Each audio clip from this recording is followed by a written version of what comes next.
یا علی مدد. الوائز ابو علی.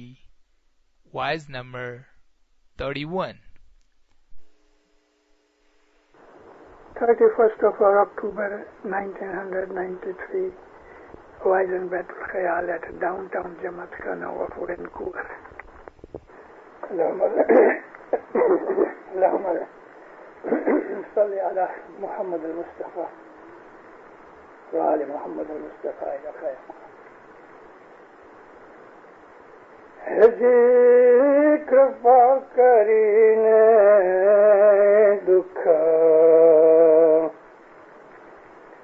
داریدر ٹاڑو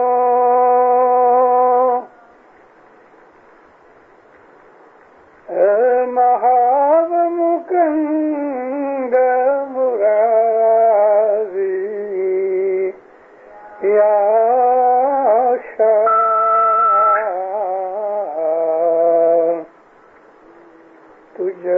ٹوٹے نوانند جپام شاجو ہوئے نظر تمہاری. مولانا حضرت امام پر صلوات پڑھو مومنو. صلی اللہ علیہ محمد. ہمارے پیروں کے گنانوں کے اندر دین دنیا کی ہر ایک قسم کی ہمیں دشمنی اور ہدایت ملی ہے. ہم کو دنیا کے اندر جیون گزارنے کے لیے دنیا میں کس طرح سے رہنا اور کس طرح سے ورتنک کرنا، کس طرح بزنس کرنا، سوسائٹی میں کس طرح سے گھومنا پھرنا، سلوک کرنا، ان سب باتوں کے علاوہ ہمیں روحانی سائڈ کے اوپر تو بے حساب ہدایت ملی ہے. مولانا حضرت امام سلطان محمد شاہ دتار فرماتے تھے کہ تمہارے پیروں نے قرآن شریف کی تفسیر تمہیں گنانوں میں بتائی ہے. تفسیر کہتے ہیں خلاصے کو، ایکسپلینیشن کو، انٹرپریٹیشن کو. اور یہ بات بالکل حق اور سچ ہے کہ قرآن شریف پڑھنے والا آدمی جو حقیقت میں قرآن کو جانتا ہے اس کو جگہ جگہ گنانوں کے اندر سے وہ چیزیں ملیں گی جو قرآن کے اندر ہیں. قرآن کی دشمنی، قرآن کی ہدایت پیروں نے اس کو آسان سمجھ میں آ سکے اس طرح سے ہمیں اپنے گنانوں کے اندر فرمائی ہیں. میں اپنی وعظوں میں کہا کرتا ہوں کہ قرآن شریف جو ہے اس کے 3 بھاگ کرو تو ایک بھاگ، ایک حصہ ہے اس کے اندر خدا تعالیٰ نے قصے، کہانیاں، وارتا، سٹوریز بیان کی ہیں. پرانی قوموں کے، پرانی بادشاہیوں کے، پرانے جو رسول ہیں، نبی ہیں، ان کے زمانے کی سٹوریز بیان کی ہیں. 1/3 قرآن جو ہے وہ سٹوریز ہے. سیکنڈ بھاگ جو 1/3 میں ہے اس کے اندر خدا تعالیٰ نے قاعدہ، قانون، لا اس کا ذکر کیا ہے. اور تیسرا حصہ جو ہے اس کے اندر خدا تعالیٰ کی عظمت، خدا کی بڑائی، خدا کی محبت، روحانیت، عشق، نور کی باتیں کی ہیں. وہ جو حصہ جس کے اندر قصے، کہانیاں ہیں، وارتائیں ہیں، سٹوریز ہیں، وہ خدا تعالیٰ نے اس لیے بیان کی ہیں کہ ہمیں اس میں سے سبق ملے، لیسن ملے. اور وہ لیسن اس طرح سے ہمارے لیے سہلا اور آسان کر دیا کہ ہم اس کو سمجھ سکیں. اور اس کے ساتھ ساتھ ہم کو اس بات کا بھی خیال ہوئے کہ اگر خدا راضی ہوتا ہے تو رحم کر کے برکتیں دیتا ہے، سکھ دیتا ہے، آبادی دیتا ہے. اور اگر خدا ناراض ہوتا ہے تو وہ کس طرح سے مٹا دیتا ہے، برباد کر دیتا ہے۔ خدا تعالیٰ نے بہت سی ایسی قوموں کا نام لیا ہے، جیسا کہ عاد، سمود، ایسی قوموں کا نام ہے کہ اللہ فرمایا کہ میں نے عاد اور سمود کی قوموں کو اس طرح سے مٹا دیا کہ آج ان کا کوئی نام لینے والا بھی نہیں ہے۔ اور اس نے اپنی رحمتوں اور بخششوں کی جو بھی ذکر کیے ہیں، ان قصے کہانیوں کے اندر سے ہمیں بہت سی چیزیں سیکھنی اور جاننی چاہیے۔ قرآن شریف میں ایک چیز بہت زیادہ ہے اور وہ تینوں بھاگوں میں ہے، یعنی کمپلیٹ قرآن میں قصے کہانیوں کے جو بھاگ ہیں ان میں بھی، اور جو لوگ ہیں قانون قاعدے کی بات کی ہے اس کے اندر بھی، خدا کا قرآن، خدا کا یہ کلام بھرا ہوا ہے ایک بات سے، اور وہ ہے اس کی رحمت۔ جگہ جگہ اس نے اپنی رحمت کا ذکر کیا ہے، جہاں جہاں بھی اس نے جھولی پرانی قوموں کو سزا دی ہے، پنشمنٹ دی ہے، تو ساتھ ساتھ خدا تعالیٰ نے اپنی رحمت کا پھر ذکر کیا ہے کہ خدا کے حضور میں اگر تم اپنے گناہوں کی معافی چاہو اور بدل جاؤ، ٹھیک ہو جاؤ، تو خدا کی رحمتیں بے حساب ہیں۔ یہی چیز میں نے اپنے گنانوں کے اندر پائی۔ ہمارے گنانوں کے اندر خدا کی رحمت کے، خدا کی بڑائی کے، خدا کی بخششوں کے بہت ذکر ہے، اور ان میں خاص کر کے پیر حسن کبیر دین کے جو گنان ہیں ان کے اندر تو حد سے زیادہ نرمی اور مٹھاس ہے۔ جیسی جیسی ضرورت پڑی جماعت کے اندر، ہمارے پیروں نے تیسا تیسا ان کو کلام سنایا۔ جس طرح سے ہر زمانے کے اندر خدا تعالیٰ نے الگ الگ جدے جدے نبیوں کو جدے زمانے کے اندر جدی شریعت دی، اس طرح سے ہمارے پیروں کے اپنے اپنے جامعے کے حساب سے جماعت کا جو حال تھا، زمانے کا جو حال تھا، اس کے حساب سے ہمیں گنان بخشے۔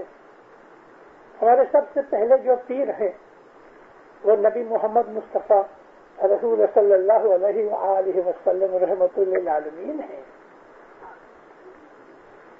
پیری جو ہے، ہم اس لیے پیر کا نام رکھا کہ نبی محمد کے اوپر نبوت ختم ہو گئی، رسالت ختم ہو گئی، اب قیامت تک کوئی بھی رسول یا نبی نہیں آئے گا، لیکن اس کا نور قائم ہے، اس کا نور قائم ہے۔ اور جس ویکتی کے اندر، جس پاک بدن میں نبی محمد کا نور ہے، ہم اس کو پیر کہتے ہیں۔ یہ جو پیر ہیں وہ پٹھیوں کے پیر ہیں۔ ہم ان کو بھی پیر کہتے ہیں کہ جن کو ہمارے اماموں نے جدے جدے موقع کے اوپر پیر کا درجہ دیا، جیسے سلطان محمد شاہ کے زمانے کے اندر ان کو پیر سبزلی بنایا، سبزلی کو پیری درجہ دیا، اور حسن علی شاہ ماباب کے زمانے کے اندر وزیر اسماعیل گانگجی تھے، ان کو پیری درجہ دیا، ناصر خسرو پیر ہوئے۔ پیروں کی اولاد کو بھی ہم پیر کہتے ہیں، لیکن یہ لوگ پٹھیوں کے پیر نہیں تھے جن کو ہم جامع کا پیر کہتے ہیں۔ جامع کا پیر، پٹھیوں کا پیر نبی محمد مصطفیٰ کا نور ہے۔ مولانا امام سلطان محمد شاہ داتار کے فرمانوں کے اندر 1903 کا کچھ کا فرمان ہے کہ رسول اللہ جب گزر گئے تو انہوں نے پیر حسن کو اپنی گادی بخشی، اور مولا علی جب گزر گئے تو امام حسین کو اپنی گادی بخشی۔ حضرت حسین امام بنے، حضرت حسن پیر بنے۔ یہ سلطان محمد شاہ کا خلاصہ ہے۔ اسی طرح سے دینداروں، امامت ہے وہ علی کا نور ہے، لیکن اسلام کے اندر ایسے بہت سے جو عالم علماء ہوتے ہیں ان کو بھی اس کی عزت کے حساب سے امام کہہ دیتے ہیں۔ نماز پڑھانے والا جو آدمی ہوتا ہے اس کو بھی امام کہتے ہیں۔ امام کا مطلب لیڈر، لیکن ہم جس کو امام کہتے ہیں ہمارے مذہب کے اندر ایک ہی امام ہے، حضرت امام، وہ علی کا نور ہے۔ تو پیروں میں جنہوں نے جب ہندوستان میں تشریف آوری کی، سب سے پہلے پیر صدگور نور ہندوستان میں آئے۔ اس وقت ہندوستان کے اندر بالکل اندھکار تھا، مذہب کے روحانی حساب سے دور تو پیر صدگور نور نے آ کے پہلے پاؤں جمائے، اپنا نام نور الدین تھا ان کا اصل نام، اور یہاں آ کے ہندوؤں سے مل کے اپنا پہرویش یعنی پوشاک ڈریس بھی بدلا، اورنج کلر کے کپڑے پہنتے تھے، اور آئے ادھر سے امام مسلم سرد اللہ کے زمانے سے ایجپٹ میں سے آئے، داڑھی تو تھی، لمبے بال بھی تھے، سورت میں اترے۔ سورت وہ زمانے کے اندر سب سے بڑی پورٹ تھی، بمبے کے نارتھ میں لگ بھگ 150 مائل کے فاصلے پہ سورت گام بھی ہے، اور ندی آتی ہے۔ پور بندر سورت کے نزدیک ہے، اور پور بندر کا جونا نام سورت بندر ہے۔ سورت آئے اور یہاں آ کے انہوں نے اپنا نام ستگور نور رکھا۔ زبان سیکھی، ایسی سیکھی کہ گجراتی کے اندر پوئٹری لکھی، گنن لکھے۔ سورت سے لگ بھگ 80-90 مائل پہ نوساری گام ہے، وہاں پیر صدگور نور دفن ہے، اور بہت اچھا عالیشان مقبرہ ٹوم اس کے اوپر بنا ہوا ہے۔ پیر صدگور نور نے آ کے تھوڑی تھوڑی انٹروڈکشن اسلام کی اپنے گجراتی لینگویج کے ذریعے سے لوگوں تک پہنچائی۔ ان کا کام صرف اتنا ہوا کہ انہوں نے آ کے زمین نکھی کی کہ اس ایریا کے اندر واڑی بنانی ہے، یعنی گارڈن بنانا ہے، تو انہوں نے آ کے اس ایریا کو کنٹرول کیا، کلین کیا۔ اس کے بعد اور کچھ بہت سے پیر ہوئے، اور بعد میں لگ بھگ 200 برس کے قریب، 250 برس کے بعد پیر شمس آئے۔ پیر شمس نے آ کے اس زمین کو کھیڑا، کھیڑنے کا مطلب یہ ہے کہ ہل چلایا۔ اندر کی زمین باہر اور باہر کی زمین اندر اتھل پاتھل تھی، اور اس کے اندر جو پتھرے، کانٹے اور خرابیاں تھیں اس کو دور کی، اور زمین کو بالکل لیول اور کلین کر دیا۔ اس کے بعد پیر صدر دین مشہور ہوئے، حالانکہ بیچ میں اور بھی پیر گئے، جیسے کہ پیر نصیر دین، پیر صاحب دین، اور پیر شمس کے پڑ پوترے تھے پیر صدر دین۔ پیر صدر دین نے آ کے اس کے اندر بیج ڈالا، اس زمین کے اندر بیج ڈالا اور پانی ڈالا، اور اس کے بعد پیر حسن کبیر دین جب آئے تو انہوں نے اس زمین کے اندر سے جو چھوڑ اور سپراؤٹس ہوئے، کلیاں نکلی، ان کو دوسرے پنچھی کھا نہ جائیں، اس کی حفاظت کی، دھیان رکھا، اور اس کے بعد پھل پیدا ہونے شروع ہوئے، اور یہ پھل چلتے چلتے آج تک وہ پھل چل رہے ہیں۔ میں یہ جماعت کی بات کرتا ہوں۔ ہمارے پیروں نے ہندوستان کی سخت زمین میں محنت کر کے جماعت پیدا کی، اور اس کے اندر بہت انہوں نے دکھ اٹھائے، گام و گام گھومے پھرے۔ پیر شمس ماں باپ نے 84 جماعت خانے صرف چائنا میں، تبت اور چائنا میں بنائے، 84 جماعت خانے بنائے، اور پیر شمس پاؤں سے چلا کرتے تھے، بھوکے پیاسے رہتے تھے، دکھ تکلیفیں بہت اٹھائی ہمارے پیروں نے۔ علم جو کچھ ہم کو ملا وہ پیر صدر دین کے اندر سے زیادہ ملا۔ پیر صدر دین نے بہت ایکسپلینیشن دیے، کیونکہ انہوں نے بیج ڈالا، پانی دیا۔ علم ہے وہ پانی ہے، اور بیج ہے وہ ایمان ہے۔ اور پیر حسن کبیر دین نے اپنے آنسوؤں سے رو رو کے، عاجزی کر کے، ونتی کر کے، عرض کر کے، پیر حسن کبیر دین کے گنان پڑھو، اس میں رونے ہی کی باتیں ہیں۔ رونے کا میرا مطلب یہ عاجزی، ونتی، مہربانی کر، کرپا کر. پیر سنت کبیر دن کہتے ہیں کرپا کر، مہربانی کر، یعنی تو بخشش دے. تو بہت مہان ہے، تو بخشش دینے والا، بخش دینے والا مراری ہے.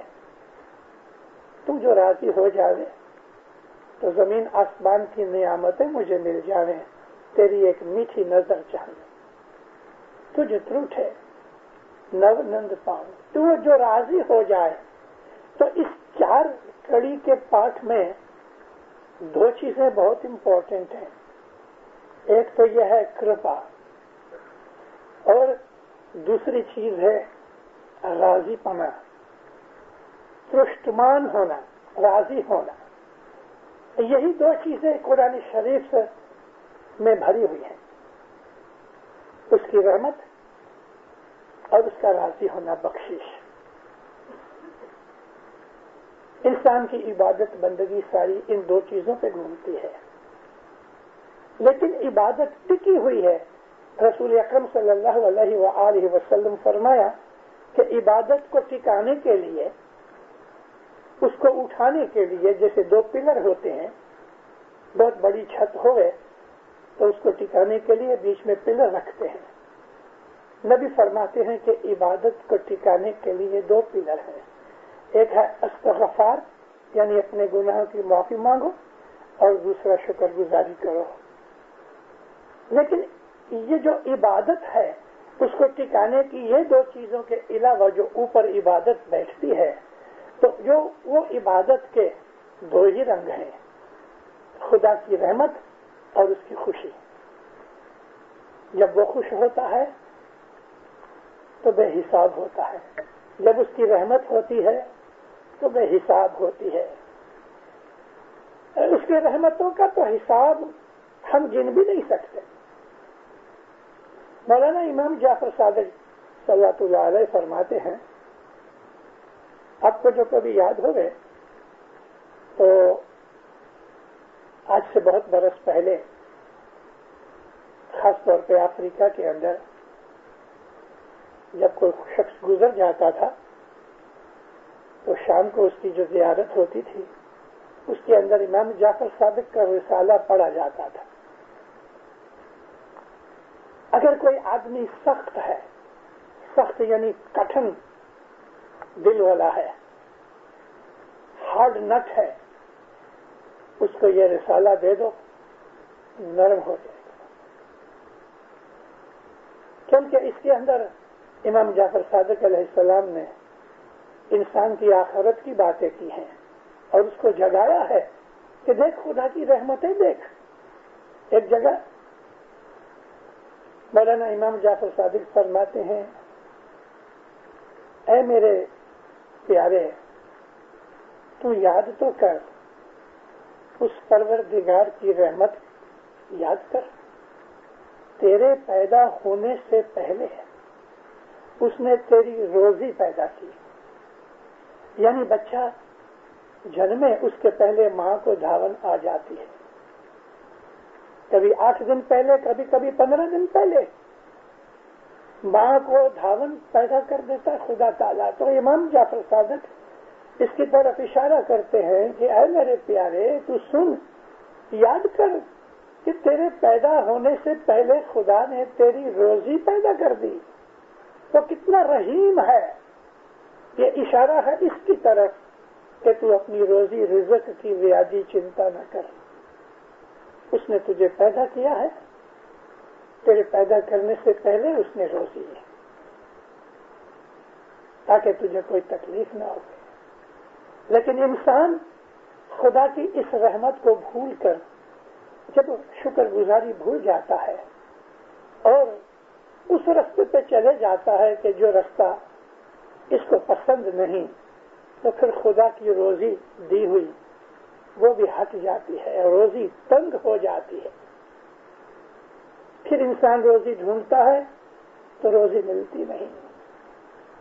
آپ لوگ ادھر آئے، ماشاءاللہ ہر گھر کے اندر ٹی وی سیٹ ہے. مجھے معلوم نہیں کہ آپ لوگ روز کیا دیکھتے ہو، لیکن اگر نیوز سنتے ہو دیندارو تو آپ دیکھو کہ دنیا کے اندر کتنا دکھ ہے. لاکھوں کروڑوں آدمی جن کو خدا ہی نے پیدا کیا ہے، کیونکہ وہی باری تعالیٰ ہے، وہی خالق ہے، کریٹر ہے، اس کے بغیر اور کوئی نہیں. اور اس کے پیدا کیے ہوئے کبھی ایتھیوپیا کی بات سنتے ہیں، کبھی بوسنیا کی بات سنتے ہیں، کبھی وہ دھرتی کمپ آ گیا ادھر مہاراشٹر کے اندر، کبھی صومالیہ کی حال دیکھو، اور کئی ایسی جگہ ہیں. ابھی یہ آگ لگ گئی 4-5 دن پہلے کیلیفورنیا کے اندر آگ لگ گئی. اچھا، لیکن خدا نے 60-70 مائل کی سپیڈ سے ہوا کو بھیج دیا کہ جو بچے ہوئے مکان تھے وہ بھی جلا ڈالو. قابو میں ہی نہیں آتی. یہ سب کیا ہے؟ ان کے جب ٹی وی کے اندر ان کی پکچر دیکھتے ہیں، ہڈیاں اس کے اوپر خالی چمڑا ہے، گوشت تو ہے ہی نہیں. کبھی کبھی رو پڑتا ہوں، ہے خدایا کیسے گناہ کیے ہوں گے انہوں نے کہ تو ماں جیسا پیار کرنے والا، بلکہ اس سے زیادہ پیار کرنے والا خالق رب العالمین، پالنے والا، تو نے خود کے اوپر اپنی رحمت لازم کر رکھی ہے اور یہ کہا ہے کہ پالنے والا میں ہوں. تو اے خدایا انہوں نے کیسے گناہ کیے ہوں گے کہ ان کو روزی بھی ملتی نہیں، کیچڑ بھی نہیں ملتا کھانے کے لیے. یہ خدا تعالیٰ کا غضب ہے. ضرور کچھ ہوا ہے، ہمیں معلوم نہیں، وہ بہتر جانتا ہے. وہ ضرور کچھ اپنی رحمت کو چھپا کے یہ کام کرنا پڑ گیا اس کو کہ وہ ان کے اوپر غضب اتارے. استغفر اللہ.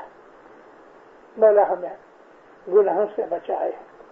نبی فرمایا کرتے تھے کہ عبادت کے 2 پلر ہیں، ایک شکر گزاری ہے اور ایک اپنے گناہوں کی معافی ہے. اور عبادت جو ہے اس عبادت کے اندر اس کی رحمت کی مانگنی کرو اور اس کی خوشی کی مانگنی کرو. عبادت اور کیا ہے؟ ہم عبادت کو غلامی کہتے ہیں.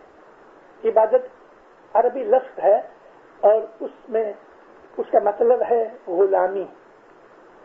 عبد جو نام ہے، غلام کو عبد کہتے ہیں اسی لیے. مطلب کہ ہر کام کرو تو خدا کی مرضی سے کرو.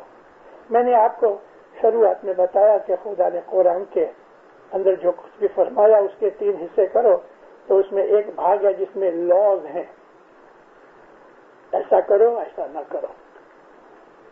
تو یہ جو لاز ہیں اپنے نبیوں کی معرفت سے اس نے زمانے کے حساب سے بدلاتے اپنی مخلوقات کو وہ چیزیں دی ہیں. خدا تعالیٰ نے دنیا کے اندر انسان کو پیدا کرنے سے پہلے نبوت بنائی. سب سے پہلے حضرت آدم ہمارے پہلے نبی ہیں. آدم علیہ السلام کے بعد انسانیت شروع ہوئی. جیسے کہ مولانا جعفر صادق نے فرمایا کہ تیرے پیدا کرنے سے پہلے خدا نے تیری روزی پیدا کی.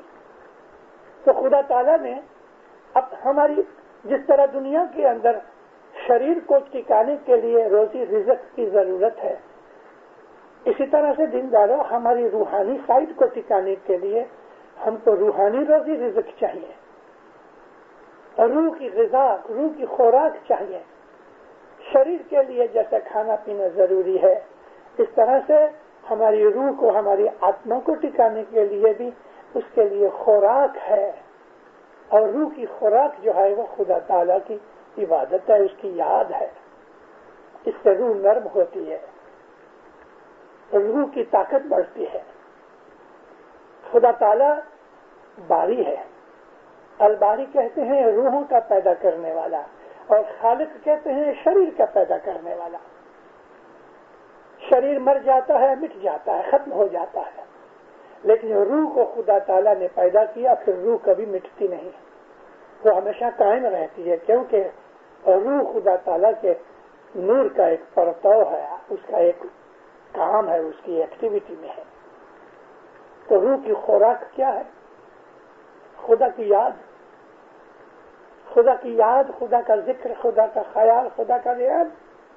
مولانا حضرت امام کے یہ بیت الخیال کے فرمان ہے، آپ کبھی وہ پڑھو، اور ہم سنتے ہیں جماعت خانے کے اندر، تو آپ دیکھو تو حضرت امام فرمایا کہ ہمارا دین، ہمارا فرقہ، ہمارا طریقہ ایسا ہے کہ صرف دعا پڑھ لینا کافی نہیں، ہم تو سارا دن خدا تعالیٰ کی یاد میں مشغول رہتے ہیں، ہاتھ پاؤں سے ہم دنیا کے کام کاج کرتے ہیں، چلتے پھرتے ہیں، لیکن دل خدا تعالیٰ کی مستی میں رہتا ہے، اور ہر چیز کے اندر ہم اس کو کہتے ہیں اے مولا یہ سب تیری رحمت ہے۔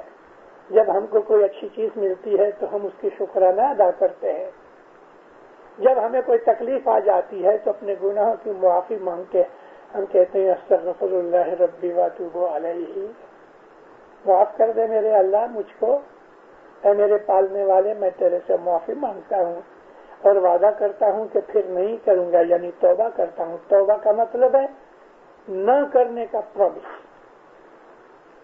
برائی بدی گناہ نہ کرنے کا پرومس، اس کو کہتے ہیں توبہ۔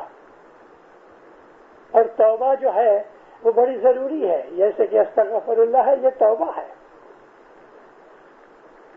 مولانا امام حسن، ہمارے پیر حسن بیٹھے تھے، بہت علم تھا ان کے پاس، غیر قوم کے لوگ بھی ان کے پاس اپنے علم کے سوال لے کے آیا کرتے تھے۔ تو پیر حسن بیٹھے تھے، ایک شخص آیا، ہاتھ باندھ کے عرض کی میرے گھر میں اولاد نہیں، آپ دعا کرو خدا مجھے اولاد دے دے۔ فرمایا اچھا استغفر اللہ کی تسبیح پڑھا کرو۔ چلا گیا۔ تھوڑی دیر کے بعد ایک عورت آئی، کہتی یا حضرت ہمارے گھر کے اندر بڑی تکلیف ہے، یعنی کہ میل ملاپ نہیں۔ حضور نے فرمایا استغفر اللہ کی تسبیح پڑھا کرو۔ چلی گئی۔ تھوڑی دیر کے بعد ایک اور شخص آیا، وہ بیماری کی شکایت لے کے آیا، تو پیر حسن نے فرمایا کہ اچھا تم استغفر اللہ کی تسبیح پڑھا کرو۔ 5-7 آدمی الگ الگ جدی جدی شکایت لے کے آئے، سب کو یہ ایک ہی پوڑی کی دی، ایک ہی دوا دی، استغفر اللہ کی تسبیح پڑھا کرو۔ تھوڑی آرام ملا تو ایک آدمی جو بیٹھے تھے اس میں سے ایک شخص نے کہا یا حضرت آپ نے سب کو ایک ہی جواب دیا۔ حضور فرمایا کہ دکھ تکلیف گناہوں کی وجہ سے آتے ہیں۔ خدا تعالیٰ نے قرآن میں لکھا ہے کہ ایسی کوئی مشکل، ایسی کوئی تکلیف نہیں جس میں تمہارا ہاتھ نہیں، یعنی خدا تو کسی کو دکھ نہیں دیتا، وہ تو رحیم و کریم ہے، اس کے دل میں حسد نہیں، نندا نہیں، غضب نہیں۔ وہ غضب کرتا ہے تو حد سے زیادہ جب کوئی چیز ہو جاتی ہے پھر وہ پیٹتا ہے، اور خدا تعالیٰ جب پیٹتا ہے تو کوئی چھڑا نہیں سکتا، برباد کر دیتا ہے، مگر پھر بھی وہ سزا دینے میں بھی رحم کرتا ہے، کیونکہ اس نے ایک جگہ کہا ہے قرآن میں کسی بھی آدمی کی شکتی، سہن شکتی سے زیادہ دکھ نہیں دیتا، یہ اس کی رحمت ہے۔ تو مولانا حسن فرمایا کہ ہر مشکل، ہر تکلیف، ہر دکھ ہمارے گناہوں کی وجہ سے ہے، اس کے لیے میں نے کہا کہ تم اپنے گناہوں پہ توبہ کرو۔ اور مولانا مرتضیٰ علی کے حضور میں کچھ لوگ بیٹھے تھے، تو برکت کے لیے کوئی سوال نکلا، تو مولانا مرتضیٰ علی فرماتے ہیں کہ دیکھو خوبصورتی، تندرستی، مال دولت، روزی رزق، کپڑے لتے، مکان، سواری، گھوڑے، اونٹ وغیرہ، جو کچھ بھی انسان کی سہولت اور اس کے کمفرٹ کے لیے اس دنیا کے اندر چیزیں ہیں، اگر تمہیں چاہیے کہ اس کے اندر تمہاری برکت ملے، یعنی تمہاری ضرورتوں کے حساب سے تم کو چیزیں ملے، تو ہر وقت خدا تعالیٰ کی شکر گزاری کرو اور شکر الحمدللہ کی تسبیح نکالا کرو۔ اس سے روزی بڑھتی ہے، اس سے کمفرٹ بڑھتا ہے، انسان کو جو ضرورت کی چیزیں ہیں وہ بڑھتی ہیں، یعنی کہ اس کو برکت ملتی ہے، خدا تعالیٰ اس کی روزی کو شادہ کر دیتا ہے. اس کے لیے اللہ تعالیٰ نے قرآن شریف کے اندر ایک لفظ دیا ہے، فرمایا کہ تم دعا مانگو رزق کریمی. رزق کریمی یہ خدا تعالیٰ نے قرآن میں لفظ لکھا ہے. رزق کریمی کا مطلب یہ ہے کہ وہ رزق بھی ہمیں دے کہ جس کے لیے ہم نے کچھ نہیں کیا، لیکن تو کریم بن کے، یعنی سخی بن کے. کریم کہتے ہیں سخی کو، کریم کہتے ہیں جنرس کو. تو ہم کو وہ چیزیں بھی دے کہ جو ہم نے کچھ نہیں کیا لیکن بخشش دیتا ہے. جیسے کہ وہاب یا وہاب، اس کا مطلب یہ ہے مانگے بغیر دے دے گے، اس کو وہاب کہتے ہیں.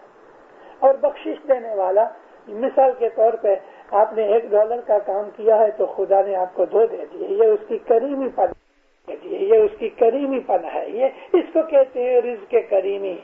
کام کیا $1 کا، اس نے $2-4 دے دیے، اب پھر سے اوپر سے بخشش دی، ہم اس کو ٹپ کہتے ہیں نا ادھر. تو خدا تعالیٰ کریم ہے، وہ رزق کریمی دیتا ہے. پھر اصل کبھی دن کہتے ہیں کرپا کر، مہربانی کر، راضی ہو. 2 ہی چیزیں مانگی، کرپا کرو اور راضی ہو. تجھ تروٹے نو نند پامو. نو نند دنیا میں آج تک کسی شخص کو ملے نہیں. نو نند، نند کہتے ہیں نعمت کو. یہ 9 کی 9 نعمتیں آج تک کسی ایک انسان کے پاس نہیں ہوئی. کسی کو 1 دیتا ہے، کسی کو 2 دیتا ہے. بہت خوش نصیب ہوگا تو 5-6 ہوئیں گی. 8-9 تک پہنچنا تو بہت مشکل ہے. لیکن پھر اصل کبھی دن کہتے ہیں کہ تو جو چاہے تو 9 کی 9 دے دے. میں 9 نعمتوں کا ذکر بہت دفعہ کر چکا ہوں کہ جس کے اندر سب سے بڑی جو نعمت ہے، رسول اکرم فرمایا وہ ہے ایمان کی. جب خدا تعالیٰ کسی کو ایمان کی بخشش دیتا ہے، یعنی اس کے دل میں خدا تعالیٰ کا ایمان آتا ہے، تو رسول فرماتے ہیں اس سے بڑی نعمت اور کوئی نہیں. سب سے بڑی نعمت یہ ہے کہ خدا تعالیٰ پر ایمان ہونا چاہیے. وہ رب العالمین ہے، خالق ہے، مالک ہے، قدرت والا ہے، قادر مطلق ہے. قادر مطلق کا مطلب ایبسولوٹ اتھارٹی، اس کے بغیر کوئی نہیں. جب ہمارے دل میں ایمان پیدا ہوتا ہے تو نبی فرمایا اس سے بڑی نعمت کوئی نہیں. کیونکہ باقی سب چیزیں خدا تعالیٰ پر ایمان رکھنے کے بعد ملتی ہیں. سب کا درجہ اس سے نیچے ہے. جو آدمی مومن ہے، جو خدا پر ایمان رکھتا ہے، وہ خدا کے فرمان پر عمل بھی کرتا ہے، اور عمل کرنے سے خدا راضی ہوتا ہے. خدا راضی ہونے سے اس کو بخششیں ملتی ہیں. اور خدا راضی ہونے کی وجہ سے اگر کبھی انسان نے کوئی اپنی ویکنس کے کارن سے، کیونکہ ہیومن بینگ ہے، وہ ویکن ہے، بہت ویک ہے، غلطیاں کر دیتا ہے، اس کو کہتے ہیں نیچرل مسٹیکس. تو اس میں وہ اپنی کرپا شامل کرتا ہے، اپنی رحمت شامل کر دیتا ہے، بخشش دے دیتا ہے. مولانا امام جعفر صادق ایک دفعہ بیٹھے تھے تو ابو شاکر دستانی نام کا ایک مشہور ایتھسٹ تھا، یعنی کہ خدا کو نہیں مانتا تھا، مسلمان نہیں تھا، مذہبی نہیں تھا اس کو کوئی، اور وہ مشہور تھا کہ یہ آدمی خدا کو نہیں مانتا. دہریہ کہتے ہیں اس کو عربی میں. مولانا امام جعفر صادق مہینے میں 2-4 دفعہ، پھر بعد میں تو ریگولر ہو گئے، ہر جمعے کو دوپہر کی نماز کے بعد حضور بیٹھ جاتے تھے باہر، اور سینکڑوں ہزاروں لوگ آتے تھے. مولانا امام جعفر صادق واعظ فرمایا کرتے تھے، سوالوں کے جواب دیتے تھے. آج ہم اس کو سیمینار کہتے ہیں نا، کہ پہلے لیکچر ہوتے ہیں پھر سوال جواب ہوتے ہیں. تو یہ آدمی کھڑا ہو کے ایسے بہت قسم کے سوال جواب کیا کرتا تھا، اور ہمیشہ ڈیبیٹ کے طور پہ آرگومنٹ کرتا تھا. ایک دفعہ اس بات کی آرگومنٹ ہوئی کہ خالق اکبر، سب سے بڑا کریٹر، پیدا کرنے والا وہ خدا تعالی ہے. اس نے وہ سارا لیکچر سنا، کچھ بولا نہیں، لیکن جب دوسرے دفعہ ایک دو لیکچر نکل گئے تو ایک کانچ کے چھپے میں، یعنی کہ بوتل میں یا ایسا کوئی برتن ہوگا، اس کے اندر کچھ جیوانت لے کے آیا. ابھی ایک نارمل خدا تعالیٰ کی قانون کے اندر جو سرشٹی کے رچنا کا قانون ہے اور سرشٹی کے چلنے کا قانون ہے، اس کو ہم انگلش میں فزکس کہتے ہیں. اس لا کے اندر یہ سارا خدا کا بنایا ہوا قانون ہے.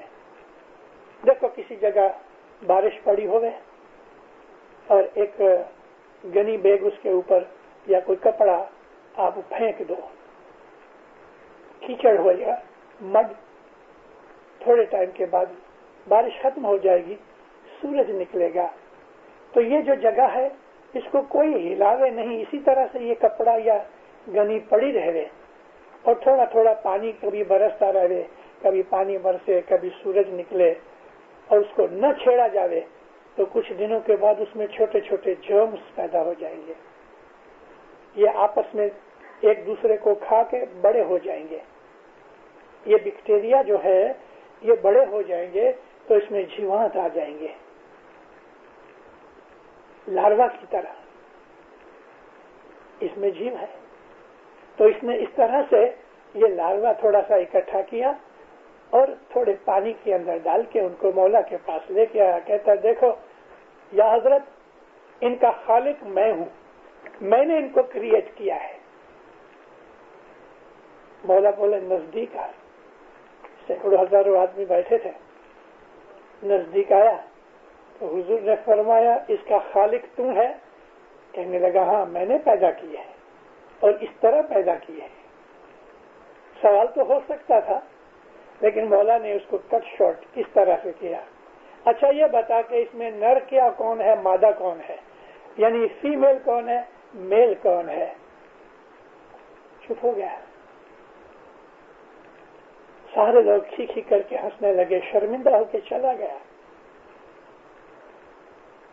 اس لیے مولانا امام سلطان محمد شاہ اتار فرمایا کرتے تھے کہ تم جو دنیا کی دعائیں مانگتے ہو مانگو، خوشی سے مانگو، لیکن ایک دعا روز مانگنا، اور خاص کر کے نیاز کی پیالی اٹھاؤ تو اس وقت یہ دعا مانگنا، یا مولا ہم کو حقیقتی سمجھ دے اور فرمان کر کے پی جاؤ. حقیقتی سمجھ،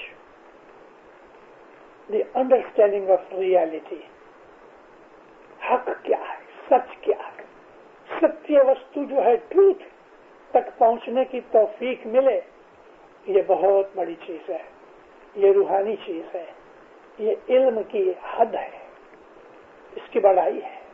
حقیقتی سمجھ ملے. حقیقتی سمجھ آنے سے انسان کے اندر سینس آف جسٹس پیدا ہوتی ہے کہ رائٹ کیا ہے، رانگ کیا ہے. پھر اس کو بڑے چھوٹے کا مان پتر کا خیال نہیں رہتا. وہ تو یہ دیکھتا ہے کہ حق کیا ہے، سچ کیا ہے. اگر یہ حق انسان کو پتہ لگ جائے، اگر انسان یہ جان جاوے کہ حقیقت کیا ہے، تو وہ بہت سے نہیں بلکہ میں تو کہتا ہوں تقریباً ہر قسم کے گناہ سے وہ بچ جائے گا. اپنے عمل سے، اپنے کرم سے، اپنے اعمال سے، اپنی ایکٹیویٹی سے وہ یہ جان جاوے کہ یہ چیز کیا ہے، حق ہے.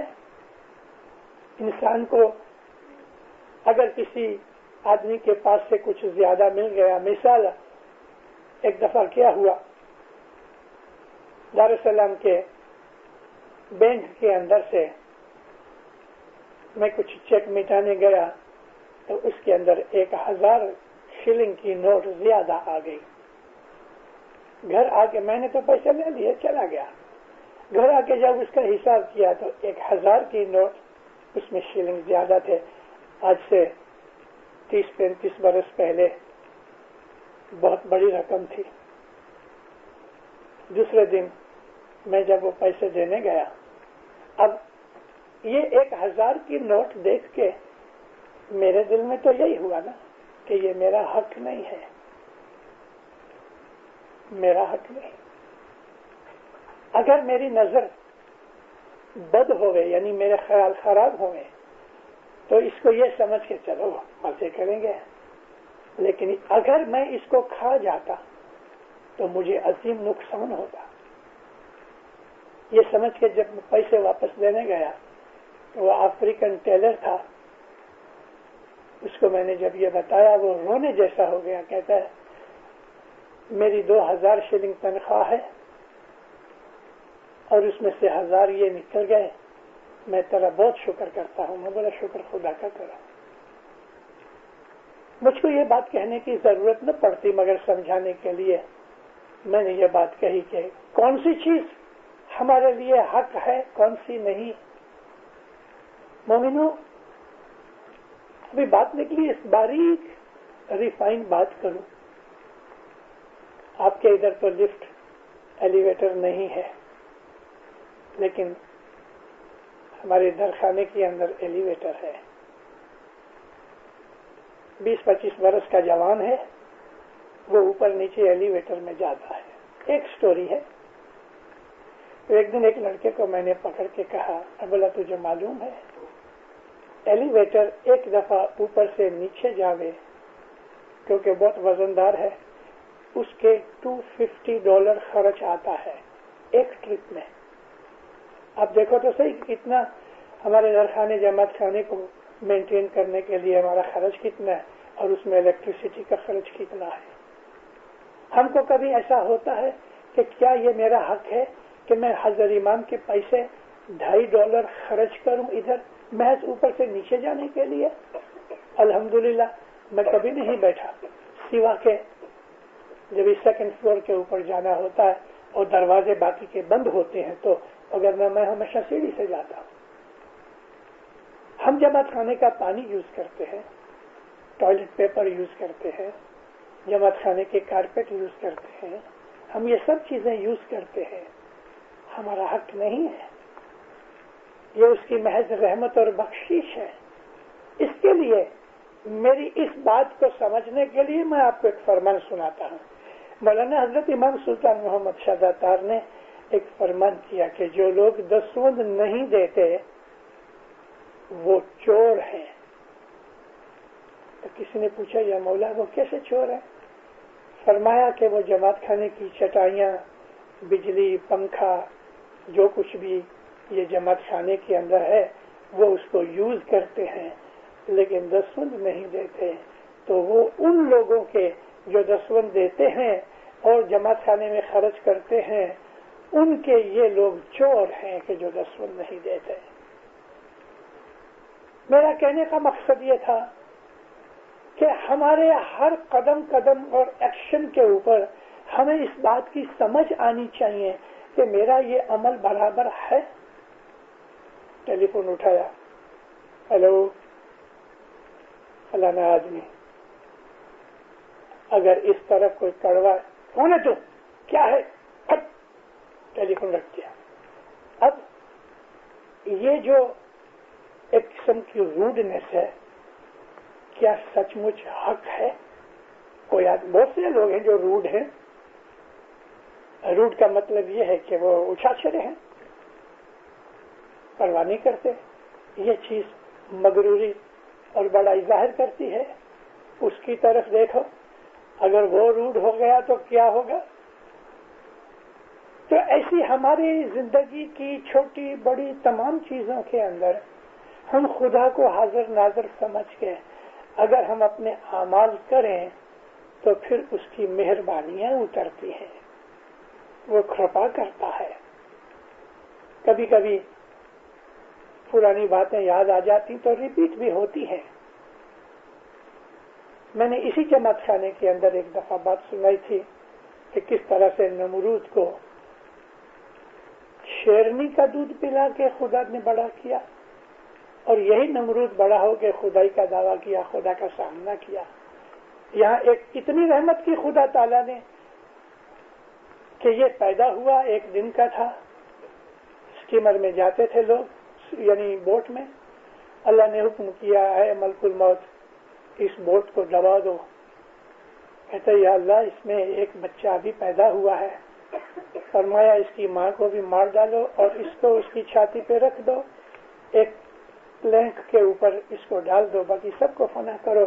تو ملک الموت دھرجنے لگا، مگر اللہ کا حکم تھا، ماں کو بھی مار ڈالا، ایک لکڑی کے تختے پہ اس کو لٹا دیا اور یہ ایک دن کے بچے کو اس کے سینے پہ سلا دیا۔ رسول اللہ نے ایک دن ملک الموت کو پوچھا تھا کہ تو نے اتنی جانیں قبض کی ہیں، کبھی تیرے دل میں دیا آئی؟ تو وہ جواب دیتا ہے کہ یا نبی ایک وقت ایسا ہوا کہ یہ ایک دن کا ایک بچہ سمندر کے اندر، ادھر مچھلیاں ہیں، بڑے بڑے جانور ہیں، ارد گرد کوئی جگہ نہیں، اور یہاں یہ کس طرح سے پلے گا، اور ماں کو بھی مار ڈالنے کا حکم ہوا۔ تو یا نبی میرے دل میں بہت دیا آئی، لیکن اللہ کا حکم میں توڑ نہیں سکتا۔ دوسری دفعہ کہتے یا نبی نمرود نے جنت بنائی اور جنت کے دروازے کے اوپر خدا تعالیٰ نے، جنت کے دروازے کے اوپر خدا تعالیٰ نے حکم کیا اس کو مار ڈالا۔ ارے بھائی اس نے اتنی بہت جنت بنائی۔ تو حضور صلی اللہ علیہ وسلم فرماتے ہیں کہ اے ملک الموت، وہ ایک دن کا جو بچہ تھا وہ یہی نمرود تھا۔ وہاں خدا تعالیٰ کی اتنی بڑی رحمت کہ یہاں اس نے آ کے پھر خدا کا دعویٰ کیا، مگر خدا تعالیٰ ہمیشہ امتحان لیتا ہے، پریکشا لیتا ہے۔ اس لیے ہم کو ہمارے امام نے فرمایا ہمیشہ دعا مانگتے رہو کہ اے مولا پریکشا نہیں لینا، اے مولا امتحان نہیں لینا، کیونکہ ہم ویک ہیں۔ سب فرمایا ایک پریکشا تمہارے اوپر پڑی ہے مگر تم اس میں بھی پورے نہیں، اور وہ پریکشا ہے دسوند کی۔ دسوند اتنی ضروری چیز ہے، اتنی ضروری چیز ہے کہ ہمارے پیر حسن کبیر دین نے کہا ہے کہ اگر تم دسوندی نہیں تو تم دین کو نہیں جانتے، تم مذہب کو سمجھ ہی نہیں سکتے۔ اگر دسوندی نہیں ہو تو تمہارے اعمال سڑ جائیں گے، جس طرح سے کوئی جھاڑ کے موڑیے سڑ جاتے ہیں اور آہستہ آہستہ وہ جھاڑ مر جاتا ہے، اس طرح سے فرمایا کہ داڑ پتے پتے سڑ جائیں گے، برباد ہو جائیں گے اگر تمہاری دسوند برابر نہیں تو۔ دسوند ہمارے لیے ایک پریکشا ہے۔ اس دنیا کے اندر مال کی محبت سب سے اسٹرانگ ہے، مال سے پیار کرنے والے بہت زیادہ ہیں، اور مال ایسی چیز ہے دنیا میں کہ عورت مرد کے اندر جھگڑے ہوتے ہیں مال کی وجہ سے، باپ بیٹے میں لڑائی ہوتی مال کی وجہ سے، بھائی بھائی دشمن ہو جاتے ہیں مال کی وجہ سے، دنیا میں ہزاروں مثالیں ہیں۔ مال کا پیار بہت بری چیز ہے، مال کی محبت خدا کسی کو نہ دے۔ ایک ٹک کی ایک دفعہ روٹی کھانی وہ اس سے بہتر ہے کہ انسان ملینر ہو جائے اور خدا کو بھول جائے، شکر گزاری بھول جائے۔ مال کی محبت سے بچنے کے لیے خدا تعالیٰ نے یہ زکوٰۃ اور عشر رکھی تاکہ اپنے ہاتھ سے ہم اس کو نکالیں، چھوڑیں۔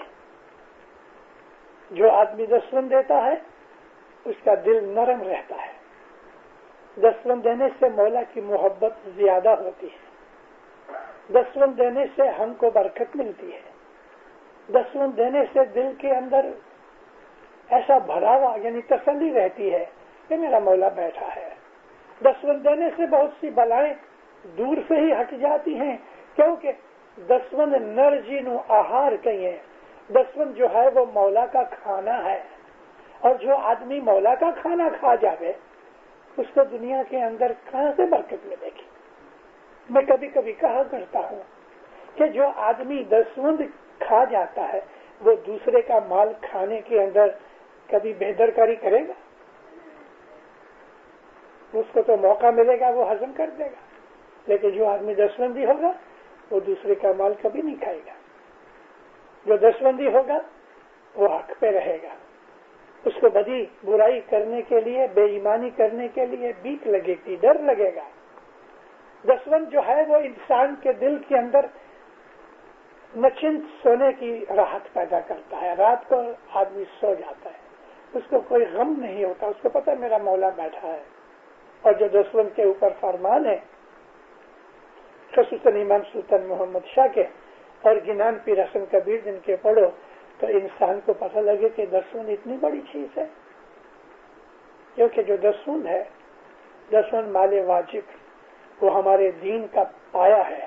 دو چیزیں، ایک 3 وقت کی دعا برابر پڑھنی اور دسوند برابر دینی، یہ دو چیزیں جو آدمی سنبھال کے رکھتا ہے وہ اپنے دین پر مضبوط رہتا ہے، اور مولا اس کو بے ایمان نہیں ہونے دے گا، اور مولا اس کو زمین پہ گرنے بھی نہیں دے گا۔ دکھ تکلیفیں تو آئیں گی لیکن مولا اس کا ہاتھ پکڑ لے گا، اس کو خوار نہیں ہونے دے گا، اس کو برباد ہونے نہیں دے گا، وہ ہمیشہ اس کا مددگار رہے گا۔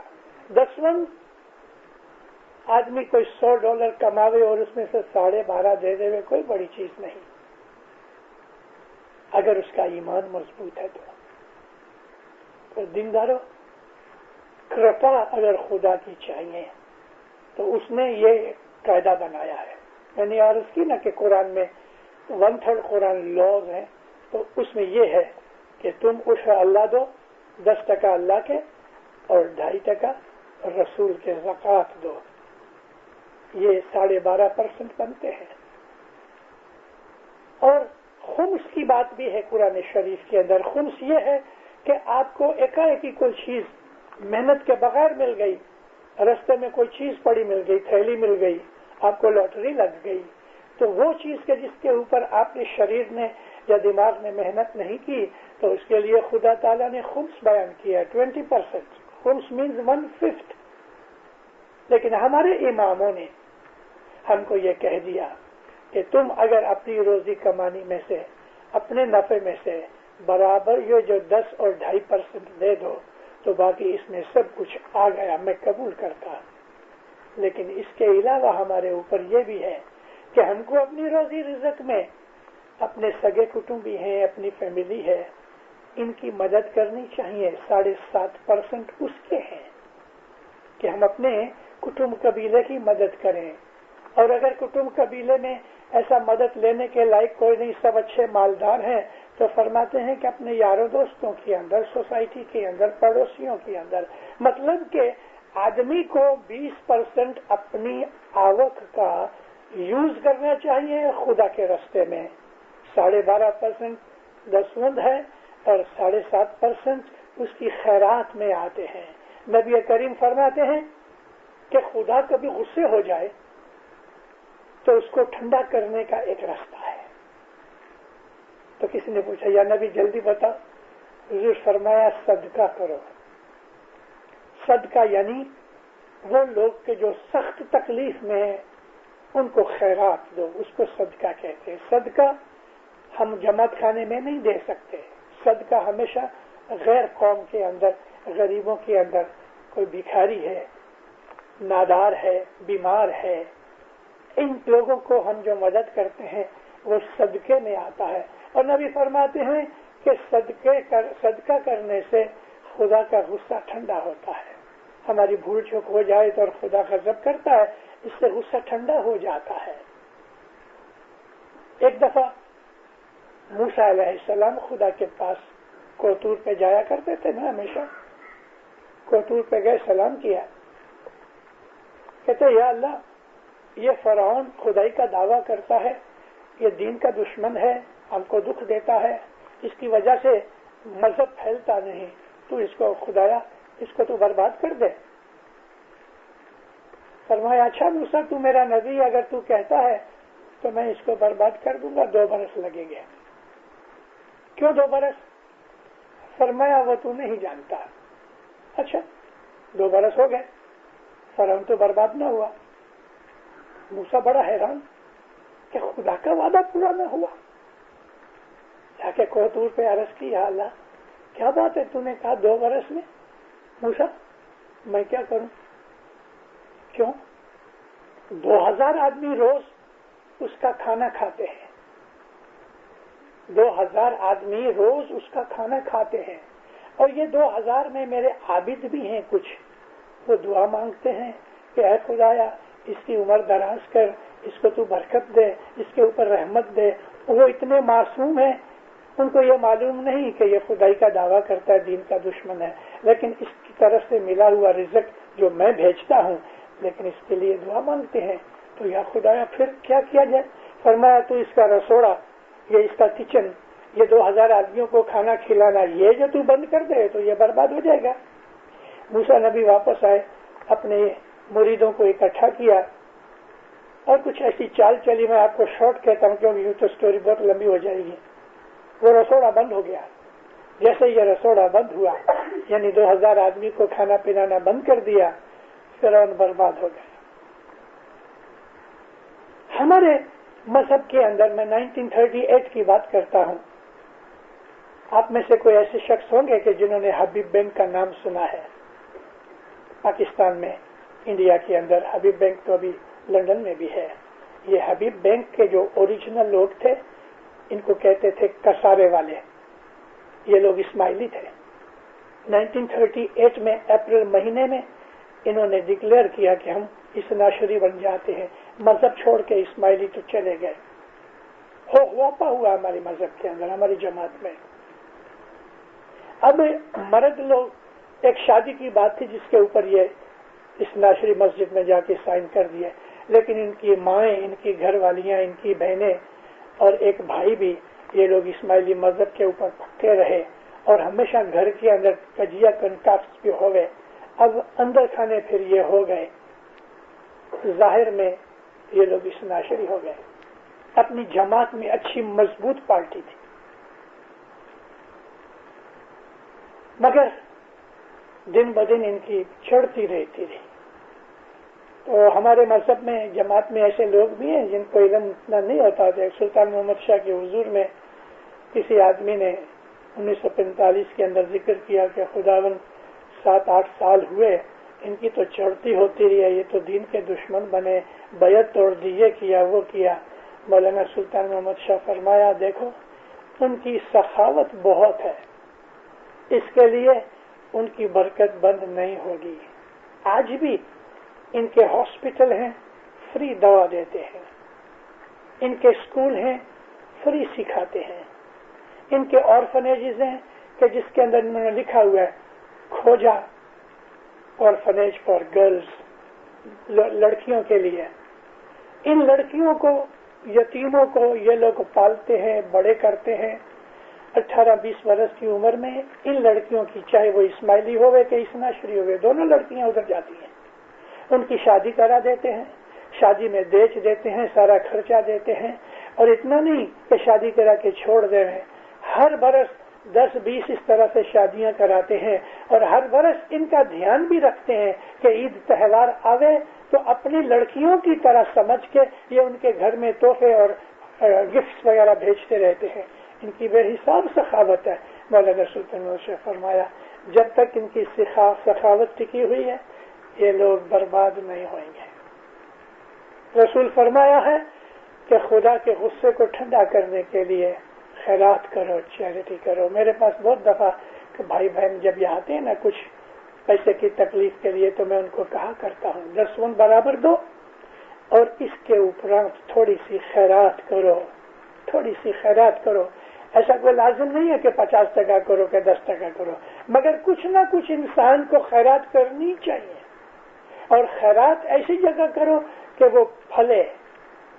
ایسے خراب آدمی کو کہ جو اس پیسے سے بدیاں کرے، گناہ کرے، وہ خیرات نہیں، وہ تو آپ نے اس کو اتےجن دیا۔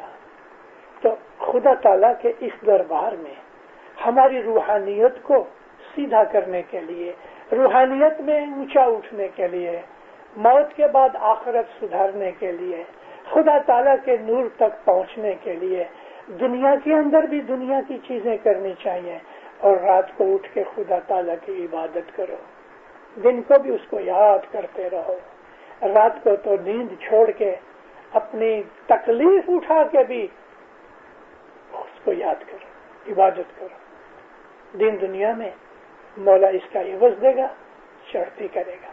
سکھی آباد رہو۔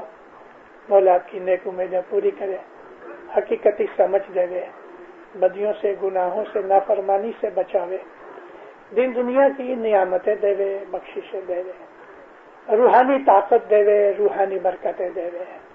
مولانا حضرت امام ہمیشہ آپ پر راضی رہے، نیک امیدیں پوری کرے، روزی رزق پاک کمانی میں برکت دے، دستن سکریت میں پورا رکھے، فرمان بردار بناوے، عابد بناوے، مولا پرہیزگار بناوے، خوشیاں برکتیں دے، سکھی آباد رہو۔